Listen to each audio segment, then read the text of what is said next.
Hi, everybody. I'm Charles from GMATNinja here with a very special guest from GMAT Club. This is D Cummins. This is forum name. This is a fellow in Australia, in rural Australia right now, safe from the wildfires, as I understand it. He achieved one of those unachievable things. He started at a 430 on the GMAT, just got his 710 last month. One of those 280-point improvements you don't see every day. So my pleasure to interview D Cummins. We'll call him Dan. And my favorite thing about this story is that he's been at this for 3 full years. And he's going to tell you what it's really like to suffer through a whole lot of GMAT prep and a whole lot of pain to get to that goal. So thanks so much, Dan. And let me start by asking you, tell me what happened at the very beginning of your studies. So we're in February of 2017. And if you're watching this not live, we're filming this in January of 2020, so almost 3 years ago. You started studying, you took a test, there was a 430. Talk to me about what happened from there. What was your feeling? Did you start studying extra hard? Did you kind of glaze over? Tell me what that felt like to be in your shoes on that first 430.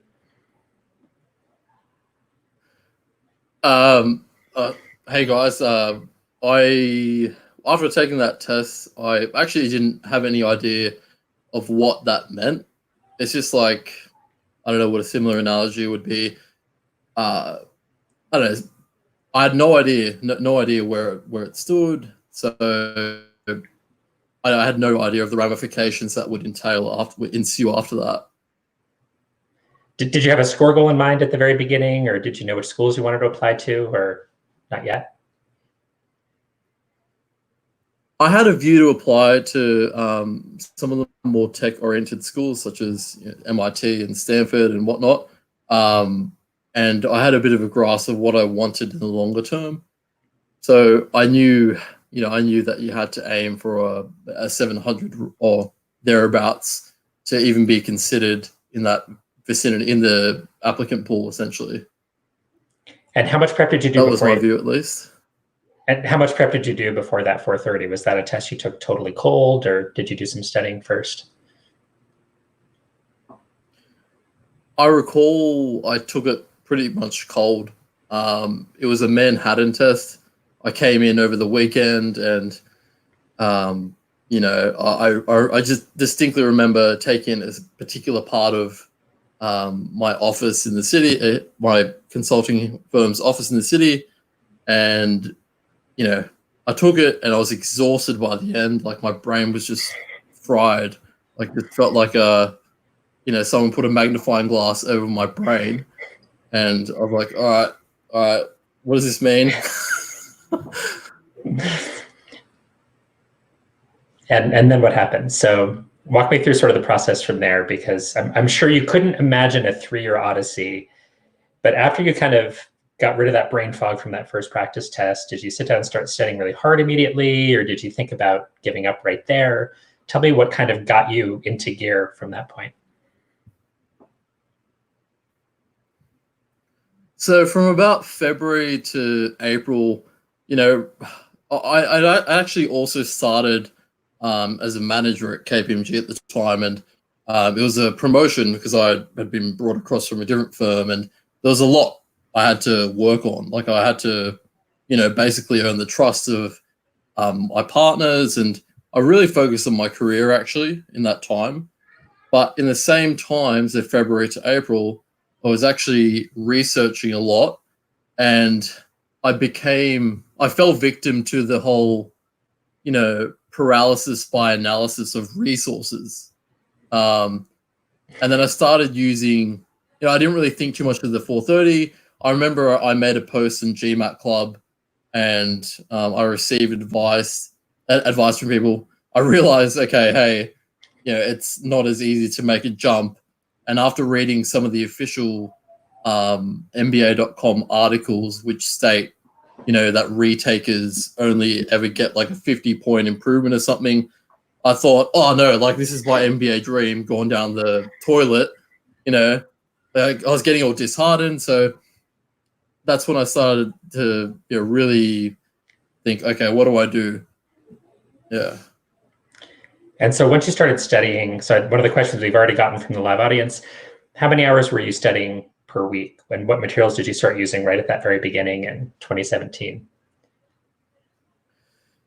I studied very lightly. I would begin to do, say, half an hour and think that was a lot in the mornings. I would start to study about half an hour in the morning, and then, you know, I was working quite long hours, so I would study maybe half an hour after work, and thinking, okay, I'm moving mountains by studying just this small amount, when actually I had this huge Everest to climb. And the resources I started using, I very inefficiently took on 2 whole bodies of resources. And, you know, to anyone who's going to do this, like, I don't recommend doing the same. This is probably the worst mistake I ever did. The resources I use are good, but you don't, like, by using 2 sets of the same resources, I was essentially duplicating. So I started using the Manhattan books, and I was also using the Economist platform back in 2017. Now, to someone like myself, that I don't think that was nearly as sufficient. You know, you need to, like, having such a low base. I think I just needed to, like, the content was great, don't get me wrong, but I mean, from a practice question point of view, I didn't realize how much more I needed to do.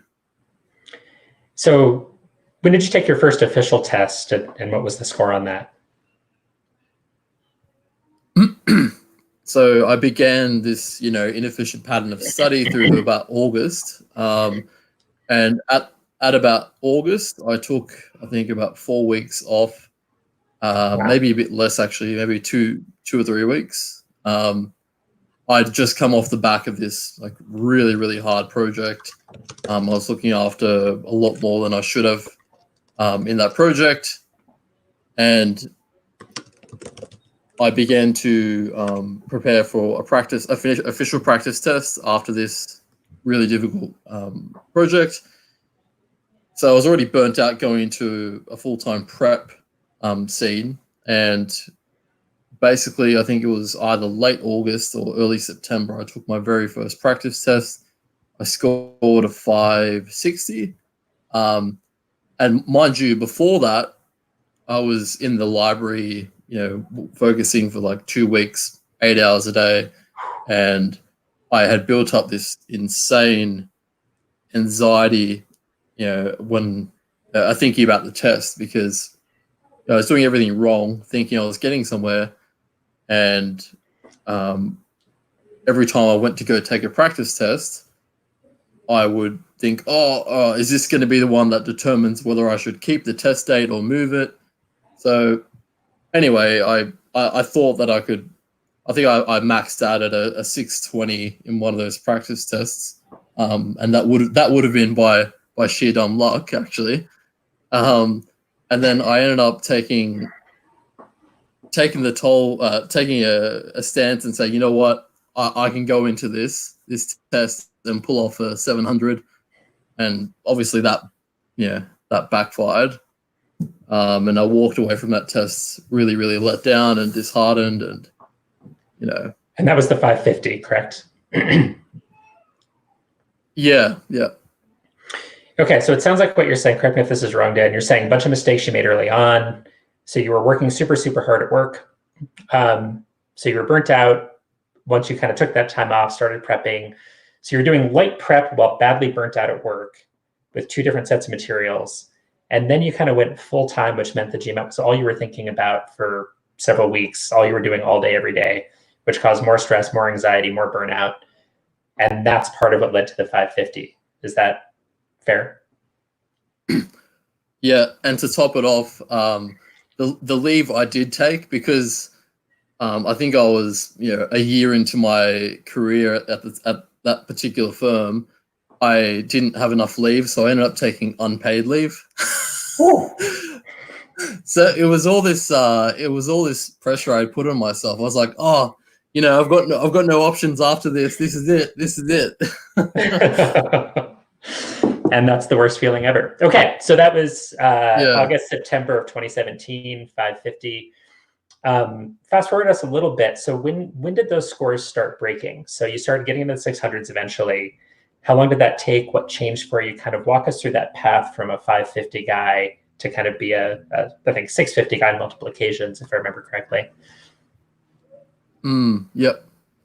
So after that, I think I took, after say the August test or September, whatever it was, I think I took about 2 weeks off, and I started to use, I thought, okay, I need to change up everything. I started to use, I believe it was Empower GMAT, and like it's a very good course, but at the time, I believe I was still using other inefficient strategies of just doing practice questions, and not really understanding the concepts. So that particular course enabled me to see and learn a lot more than I previously, learned, known about the test. And there was a period towards the end of the year where I had to attend my close friend's wedding in India, and I took I think it was about 2 weeks over the December-January break to go to attend that wedding. And in that period, I completely phased off.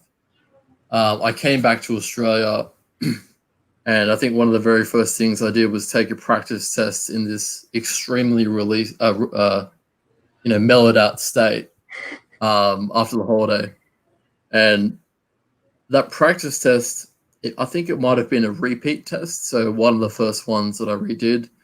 But I saw I ended up getting like a 650 in that test, and it didn't seem as tough as I had maybe made it out to be. And I think, there's an element of the Empower course helping me quite a bit, as well as me being more in control of my psyche and reducing my anxiety, because any sort of trauma in life that someone goes through, if they get shot, stabbed, fail a test, they're not the same. But what I've learned is there are psychological barriers that we'll put in our heads, and I had established that when I had such a bad experience the first time through my test. And it just built up all these walls in my head, and it's very tough. And you read these insane posts on GMAT Club that make as if scoring, like this, they're getting this insane score improvement is, as if they've found the silver bullet, or like as if they've created a whole new universe or something. Which at times it seems like it's that effort. But I think by reading endless amounts of posts like that, it just reinforced that barrier in my head that, hey, this is actually harder. Anyway, I digress. So I came back, and I started seeing this improvement in a test score. I believe I kept using Empower for a bit. I can't recall whereabouts in the timeline in my prep this was, but I believe I stopped and started prep here and there, and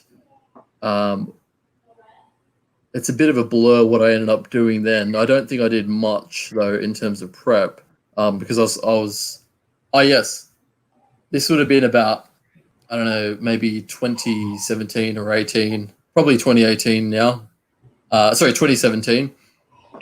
I was working a lot and flying around quite a bit. So by this stage, I was still employing the same tactics, just by doing practice questions, not understanding the concepts, and just by learning a bit of theory, taking a lot of notes as well, from say the Empower course or the Manhattan books.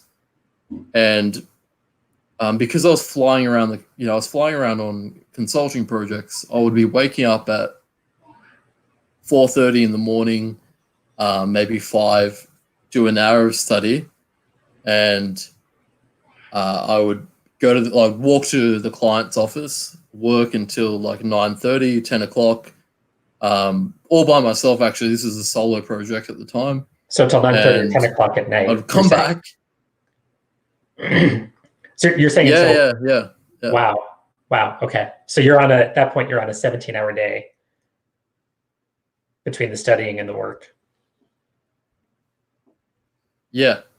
So I do about an hour of study in the hotel and then go to the client's office and deliver the work and work with them on something. Then I'd come back and, I'd be like closing my eyes, trying to study. So it was very inefficient, and this took me up until maybe 2018. This whole inefficient strategy, but I would fly back to Sydney because I'm based in Sydney, so I would go to another state and do the work, and then I would come back to Sydney here, and every weekend, pretty much every weekend, unless there was some sort of, I don't know, like my birthday maybe, I was in the office studying, and that's why it's so hard for me to recall like any different tactic I did during that time. The only key benefit I see during that time was the fact that I probably became extremely good at mental math and more versed in the actual tests. But like I lost a lot of the last few years. I lost a lot of my personal life over the last few years. So that brought me up until about 2018. So I'm not sure if you wanted me to run you through that as well. So let's go ahead and jump you ahead because I want to make sure we have time to take questions from the audience. So if you're watching this live, we got about 50 or 60 people watching live. So feel free to punch your comments in. I'll filter out the questions and send those over to Dan. So I just want to ask a couple more things first before we start taking audience questions. Let's fast forward to the end. So seven official exams, correct? Total? Yeah. The highest up until your last attempt was a 650, correct? Yeah. And in that period, how many practice tests do you think you took over the course of that 3 years? Amid these 7 official tests, do you have a sense of how many practice tests you took total? Yeah, I recorded them actually. I think it was somewhere maybe between 15 and 20. Wow. And then what do you think it was? So the punchline, as everybody knows, 710 happened. What changed for you? What was it that made you go from those 650, 600 in your 6th exam, if I'm not mistaken, and then that 710? What shifted in your mindset? What shifted in your prep? What do you think it is that really did it for you? Because you made that breakthrough. Obviously, the talent was there from the start, but there was something that shifted in your mind to make you perform better. What do you think it was in the end? There were two very distinct shifts actually that occurred. The first shift was a shift in my logical understanding of how we learn and how I was learning and what I could do to then, improve that. And the second shift came later on in my prep when I kept plateauing. That was a very, very hard shift to make. Did you want me to explain the first one? Absolutely, please do. So I'll try and be as brief as possible, but the first shift occurred when I was actually looking into the forums. I came across Target Test Prep, and look, I'm not going to be one of these people that say, "Oh yeah, look, I use this resource and it, cured cancer for me," or something like that. Like that's not my approach. Like the platform is amazing, but it's the way it's designed and the content. And the reason for that is it helped me see that the way we learn is by the way we learn most efficiently is by actively recalling information and by doing our study sessions in spaced and consistent intervals. So, as I went through this platform, it's, it's very exhaustive. It's, collectively, as they say in consulting, it's mutually exclusive and collectively exhaustive across all the topics, and essentially allowed me to see that the most efficient way to learn was to do, say, a bit of content and then an insane amount of practice questions to master that content and really, really like, flesh out what we don't know. So that was the first phase shift that helped with Quant. Then I ended up, I think, that brought me to about a 650. That's when I entered like the 650 era of my prep, which is quite difficult to get out of, to be honest. So the second phase shift was when I started to plateau. That was really, really hard to get out of, and that was more of a psychological phase shift.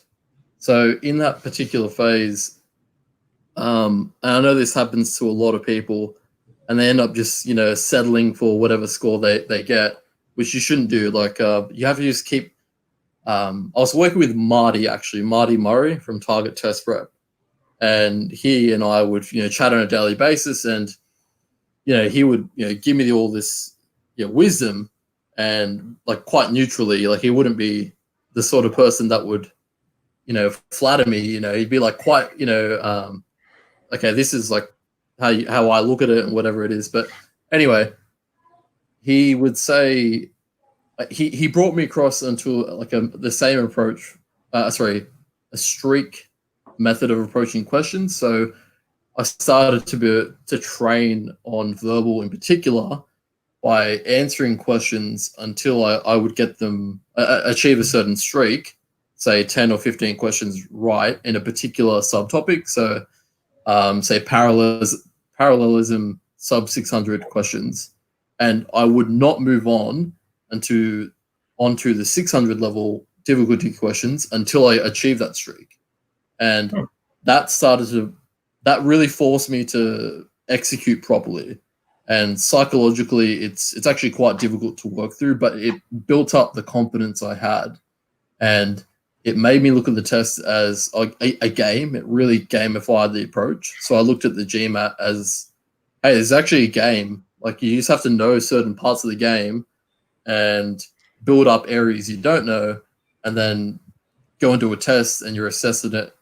So that was the sort of content and skill component of that second phase shift.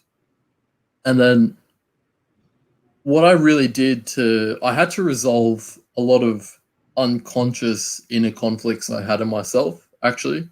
So to get me past that 650 barrier, I have, throughout my life, I sort of had a bit of it like imposter syndrome where, you achieve things and you think, okay, am I right for this? Like, have I done this? So, and I think a lot of that has to do with, say, self-confidence or, trusting your own ability. So because I had failed at that, because I built up and then failed that first test so dramatically, like I actually walked away from the test center in tears. I had this huge barrier in my head every time I went back to that test center. Now, in Sydney, we don't have the luxury of, in Australia, there aren't like stacks of test centers. There's two that I can recall. There's one in Sydney and there's another one in another state.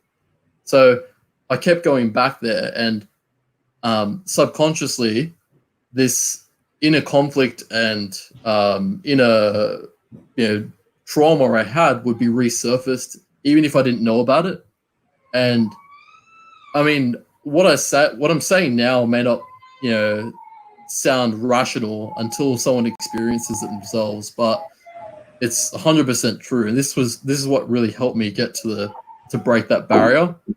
So I began to meditate and, close my eyes and visualize myself going to that test center. And I would feel, tightness in my chest, and then I'd question why. And I did this repeatedly. I worked on, breathing techniques, and then the second last take, I'd been, using these techniques for a while and they're working, but the second last take I had I went in and had a disastrous experience at the test center. So like the pens were exploding, and just everything that could go wrong went wrong, and then it was all a lot of it was out of my control. So I then shifted to a new test center that they opened outside of the city here in Sydney, and just by doing that, and mind you, like I did a lot of prep in that time. There was about a 2-week period between my second last test and my last test. I'd say though, just by shifting the test center, and the nice people that I encountered in that test center, and the clean facilities and everything else, I was able to resolve those inner conflicts I had, and I was able to go in and perform at my best and execute without any sort of unconscious mental distractions. And I'd say a third of the success in my last take was simply because I was able to shift the test centers. So, wow. Yeah, those are the two phases. Awesome. Shifts. Kind of those two major shifts for you. So for whatever it's worth, a lot of the things that for people who are watching this, a lot of things that Dan's talking about right now in terms of some of that performance psychology, really, really common. There's actually a pretty big body of research about mindfulness meditation, really can help your mental performance, really can help your clarity of mind, and also positive visualization. This is something that comes largely from sports psychology. So I'm not quite sure where you got those ideas, but they actually have a really strong research base behind them. So I'm really glad you went down that road. I'm going to start taking audience questions. So feel free, if you're watching this live, feel free to fire away. I've already kind of integrated a couple of the questions into the interview so far, but for the last half hour or so here, we're pretty much exclusively going to take your questions. So one person is asking, what were the verbal and quant scores from your last official test? What were those section splits? Quant was a 47 and verbal was 41. And which one of those had the biggest movement from your previous test? Was it the verbal side or was it the quant? The previous test was like disastrous, so I'll use the one before that. The verbal had the biggest shift. I had I think it was maybe a 35, and my sentence correction was perfect. I had a 51 in sentence correction, and my critical reasoning jumped up a bit, and so did RC. And as you were studying, were there certain sections that you allocated more time to? Were you pretty equal across the board? Kind of in that run up to your final exam, were you doing equal amounts of quant and verbal, or focusing more on certain question types? In the last, actually, I've missed out a bit of detail. In the run up to my exam, a local Sydney tutor here named Jesse Whelan, he actually brought out, he had basically seen that I had everything, and that to actually perform, he sort of encouraged me to bring out and test every little component. So in the week leading up to it, I was essentially diagnosing by doing, say, a couple of questions, 3-4 questions of every topic in the test, and then working out what I didn't know, and then working on those weaknesses. But that's something I would only ever do, like, it's very intense to do that stuff, and it's only designed to go in and diagnose across every topic in the whole exam is only really for someone who's at that level of tweaking and trying to get, say the 650 to 700 or whatever it might be.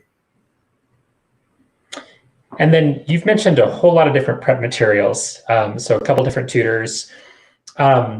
Can you tell us, so somebody's asking, what other prep materials do you recommend? Obviously, besides everyone uses the official guide, but what are the materials that you thought were the most useful, and what were go ahead and list all the people that helped you, because I think you had a lot of people along the way. So tell me everything that helped. It's really hard. There's a lot of people who have helped me along this way. So what I'd have to say, to be honest, the most significant shift in when I saw how much of a flaw I had in my actual knowledge, and concept of the test was when I started using target test prep. That was when I saw, wow, like I don't know any of this. And that's when I was able to see, hey, like, you know, there's a lot, I have my work cut out for me here. So, but a lot of people will start to think, okay, you need to do this and you need to do that and that. So target test prep helped me insanely for quant. For critical reasoning, I actually exclusively, if I were to go back in time and tell myself what to do, I would say use, say, target test prep for quant and verbal if they come out with it soon. And power score, critical reasoning. That was all I used for critical reasoning, and that really shot up my ability to understand logic better. And what else? Sentence correction, I use Aristotle.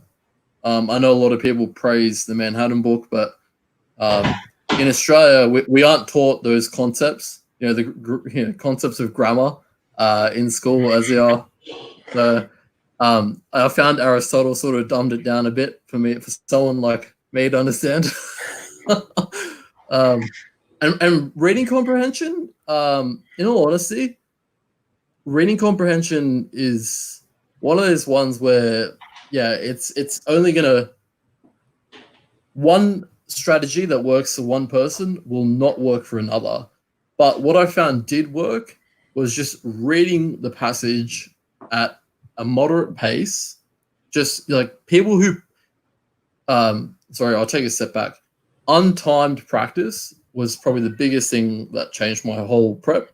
But doing the passages untimed and typing out why answers are incorrect, why they're correct, that was when I started to see like leaps in my reading comp. If you see my name on the forums, you'll see that I have these essays typed out under the passages, and that was purely for my own benefit of just. I think some people, like I think I was helping some people, but it was mainly purely for my benefit because I was essentially writing out questions. Okay, A is incorrect because this, B is incorrect, and that forces you to see how to interpret the argument. The passage straight away. So anyway, hopefully I answered that. No, that was perfect.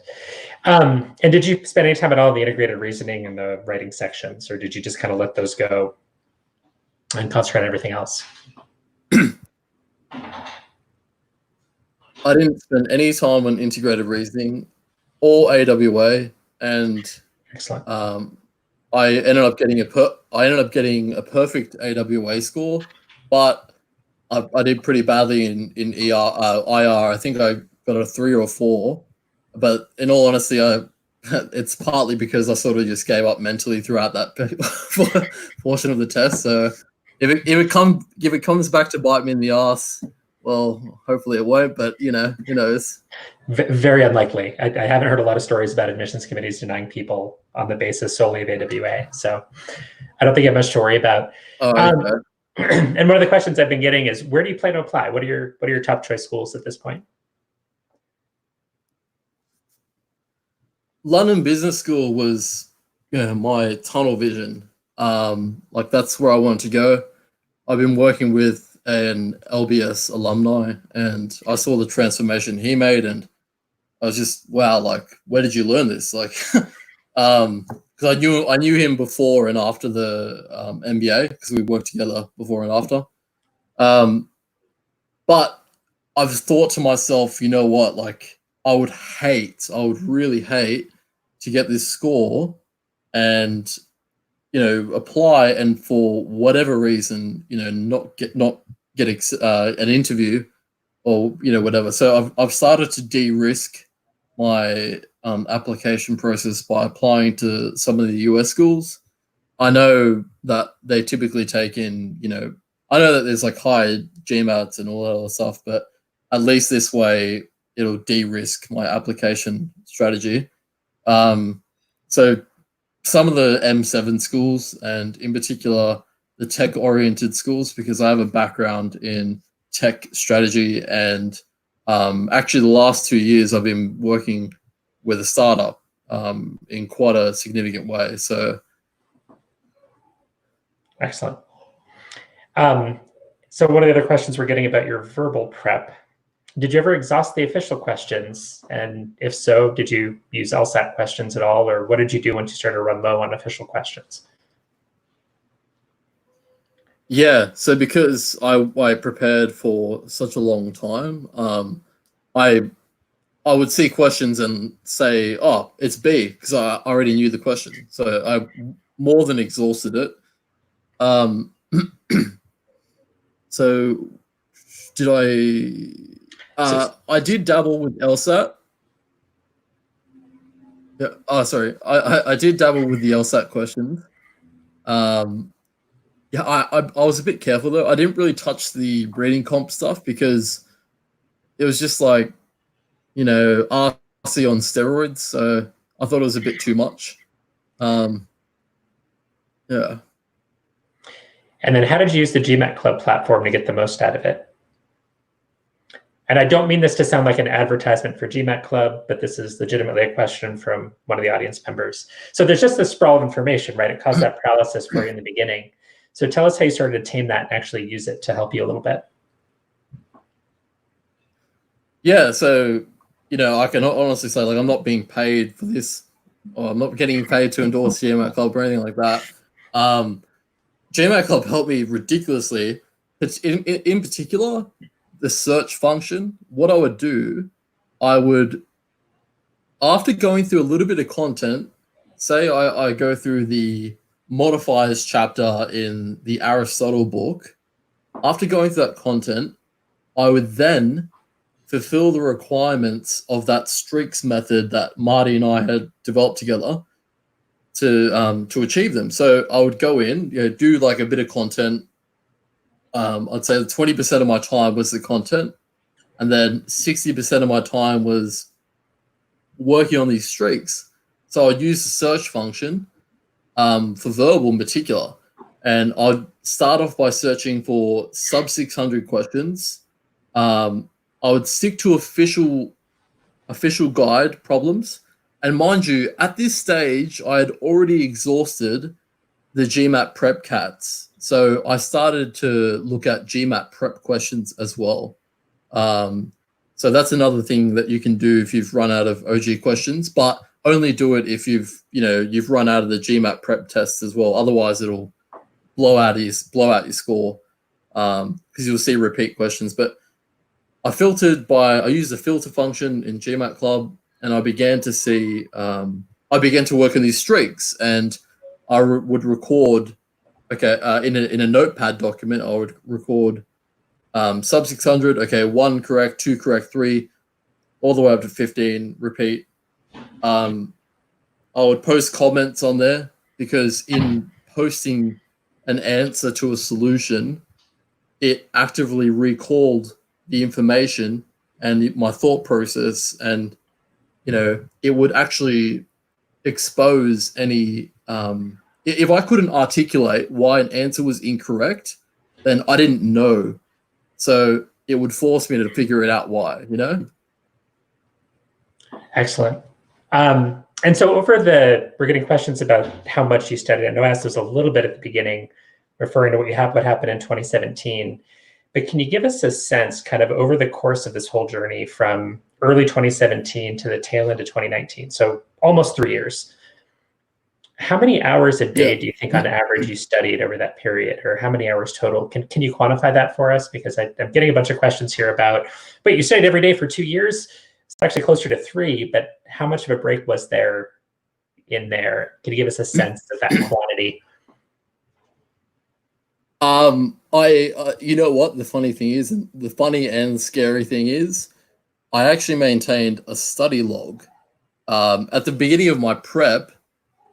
So at the beginning of my prep, because I was so bad at, I was also well into, this crazy bodybuilding hobby I have. So I was trying to balance that out with work and, your GMAT and thinking, oh yeah, I can do all of it, you know.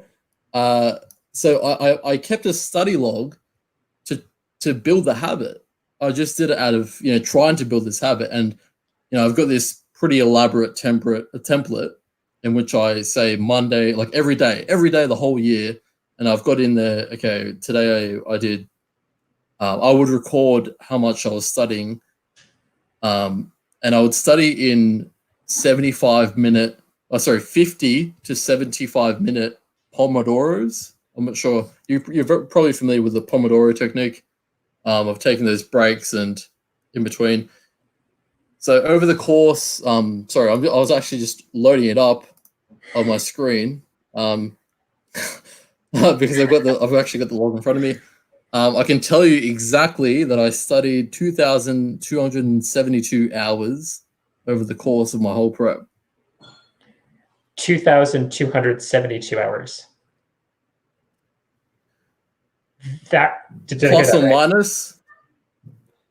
Yeah. So that's more than that's like studying 40 hours a week for a full year, basically. A little more than that, actually.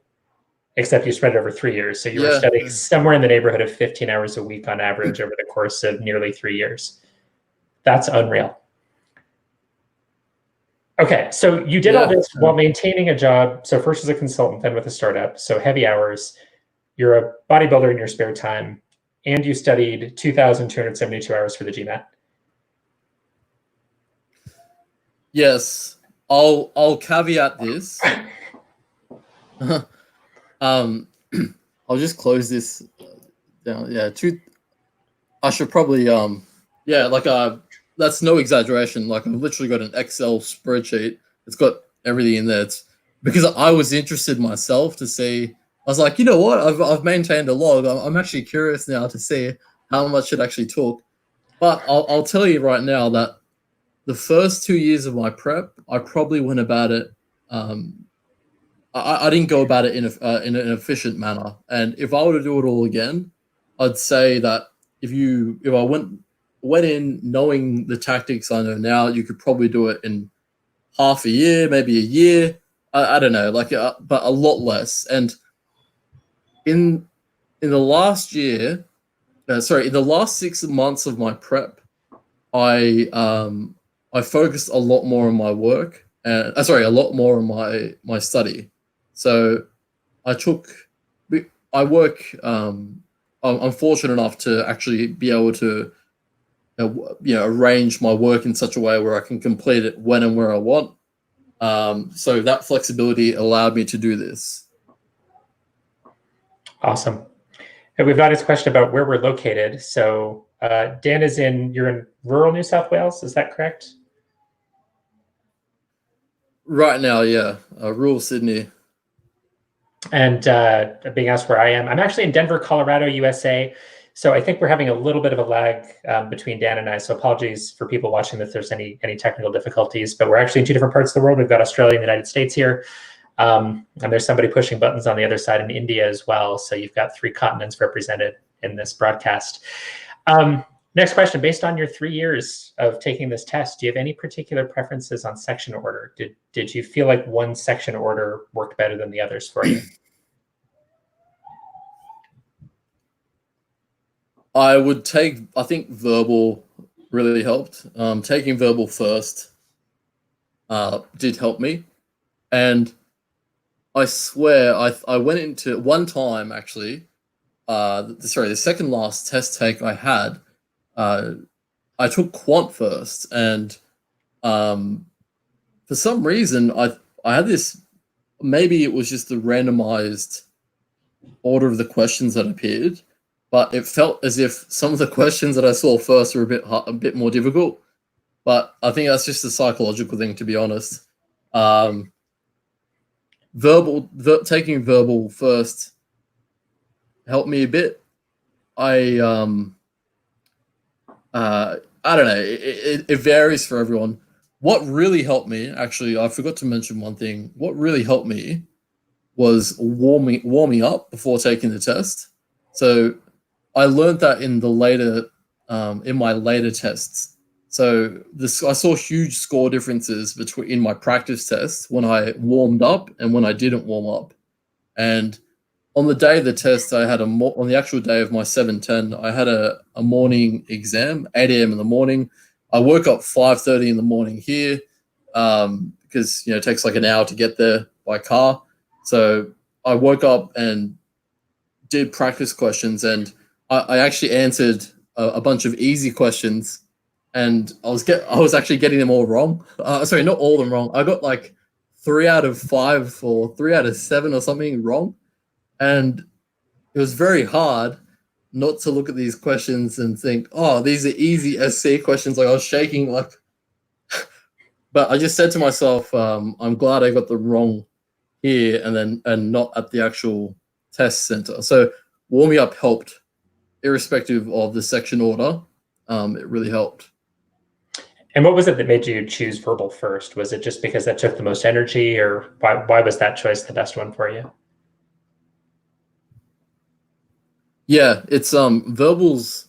You have to read really closely, and you just have to have an immense amount of attention to detail. And I find that, and so like stress, travel, your energy stores are just depleted. Like your glycogen stores in your brain, they're all depleted. They're going to deplete as you go through the first 75 minutes of a test, irrespective of the section. But for a section that requires, this level of detail, it helped to have it first, at least for me. And did you do any non-GMAT reading training to help increase your skills for verbal? Were you reading fiction? Were you reading some hard nonfiction? Anything like that on the side over the course of the 3 years?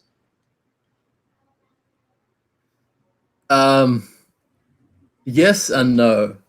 I struggled to because I was working so much, I struggled to make time for the GMAT, let alone reading.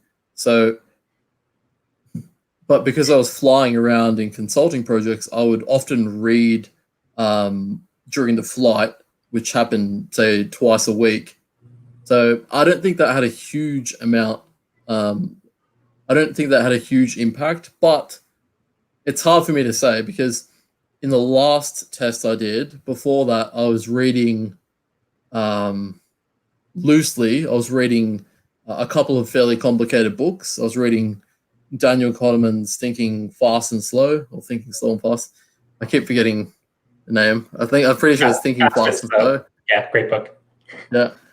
But it's very like detail oriented, and that sort of activated my, I think that helped contribute to activating my analytical brain. I stayed off Australian media because I would read it and I would notice all these grammatical errors. I'm like, I can't be reading this stuff right now. And I didn't find, I read The Economist, as a lot of people do, out of interest though, because so the startup I've been working with, we've been building this platform. It's a digital platform that enables shift workers to find work essentially. And Harvard Business Review's teachings actually were extremely beneficial during the design phase. So there was a period of time throughout the last year in which I was reading HBR, say maybe once a week. So not consistently, but I guess it helped some way. The 10,000 hour rule, right? Like, every hour helps. 10,000 hours is a lot for the GMAT. 2,200 hours is a ton for the GMAT. Now that you're done, what does your life look like? What are you spending your time doing? Like, are you rebuilding your social life? Are you focusing on applications already? Tell us about what life is post 3 years of GMAT. To be honest, sorry. To be honest, it's actually been pretty tough. Since my last take, so I took the exam on the 20th of December, and I was going at it pretty hard. And when you work so much and for so long in particular, your body just starts falling apart. Like, my immune system has been run into the ground, and I actually came down with something like a sickness, quite like a fairly bad sickness, the last week or so. Actually, on New Year's, I came down with a really bad sickness, and I was in bed for a long time. I couldn't walk, and Oh, wow. at the same time, I've had to be working on applications, because I got this score right, and I was working on my LBS application up until the 20th of December, at which point I thought, I'd have it. I had all of it pretty much done, but I didn't expect to apply to the US schools. So from the 20th of December till now, I'm essentially scrambling to get all my stuff in before the round 2 applications while I've been sick. So I've been fairly antisocial. My life right now, I've been fairly antisocial. I've been pretty in probably the worst shape of my life physically, but I know that the path ahead of me, it's just going to be, pina coladas on the beach, hopefully. But who knows? Who knows? And how many schools did you apply to total? It sounds like you finished all your round 2 applications. You're finishing them up this week. So how many schools total? To be honest, I've only applied to 2 so far. So I think I'll probably still apply to a few more, and I don't know. I'll have to see. I'm not one of those people that aimlessly applies to schools because I think that this school will guarantee me a spot or anything. I'm really only applying to stuff that I'm genuinely interested in. If that makes sense. Yeah, no, it's a good way to do it because they'll see it in your application if you're not genuinely interested and motivated and have an understanding of the school. Shovik is who's one of our GMAT Club legends, went through a similar path, studied for about 4 years. And he's asking, how much do you bench, bro? And he also says, come to Ross. Michigan has fantastic weather. It's also a fantastic school, and it's great for tech, he's pointing out. So up to you if you'd like to answer the question about your bench. I'll leave that to you. And you've got to vote for Michigan. Right now, not much. Yeah. I actually have an ex-colleague that went there. But yeah, I know it's a great school. How much do I bench? Honestly, I can barely do a push-up right now, but maybe 60 kilos, maybe 100 kilos. I'll have to say. I'm not too sure. Okay, so if you go to Michigan, Shovik will win that contest. Really good question from one of our members. Throughout this whole process, how did you manage to keep yourself positive, and how did you manage to keep going? You know what? Like I'm a really strong proponent in you can really do anything you set your mind to. Like I've growing up on a farm, like I didn't have any understanding of the business world, and I think that really helped frame my underlying work ethic. I knew that work and bodybuilding as well. Like I knew that work would have a direct correlation. The amount of time and effort I put in will eventually have some sort of upward trajectory into a positive result. And I can tell you like this. I can tell you this for sure. It was really hard to stay positive. Like you just have to keep going. Like you have to, when you fail over and over and over again. I kept, especially when I started to plateau, you just have to say, you know what, like it's just going to happen. Just keep working. This is you pull a different gear, you tweak something, and then invest time into that new tweak, and it'll hopefully work out. It's just like a scientific experiment. Keep changing the variables until you get the result. Comment from Sergey, who from the forum, Microsoftsky. You got to bench 710 pounds. Get better. Good luck with your applications. Ton of well wishers. Ton of well wishes. I'm seeing tons of familiar faces from the forum on here. This is probably a good time to wrap up. I don't think we have any fresh questions. So again, everybody, please hit the subscribe button on the GMAT Club YouTube channel here. You can also follow individuals on the GMAT Club forums if you're not aware of that. D Cummins, you can see his username on the screen right now. Follow him. He'll let us know when he gets in all these schools, because I think you've got a fantastic story. In my experience, admissions committees love to see people who show the persistence. Seeing those repeated scores is actually a good thing. Clearly, you've put in the work. You've got a phenomenal story. Love that you come from a farm background. You've got so much going for you. So everybody, hit the subscribe button when you see this guy's name on the forum. And that way you'll be able to find out kind of what unfolds in the admissions process for him. Dan, any last words, any last bits of advice before we call it a night? No, look, thank you very much for your kind words, Charles. It's really nice of you. And I can tell you this much, like, a lot of people are struggling, but you just have to keep going and just trust yourself, like, it'll happen. Like GMAT it's something that, you know, it'll happen if you just keep working at it, and you just have to keep going. So, you know, if anyone has any questions, I'm happy to answer them after this as well. So awesome. Dan, thank you so much. Absolutely an inspiration. 280 points. Thank you. Years, 2,272 hours of studying. Inspiration. This is what GMAT looks like. I'm not quite sure where I'm pointing. I think you can see it this way. Amazing, Dan. This is absolutely fantastic. An absolute honor to get the chance to talk to you. And thank you, everybody, for joining us. Again, follow D Cummins on GMAT Club. Hit the subscribe button here on YouTube. And we'll see you in the next session. Thank you, everybody. Thank you.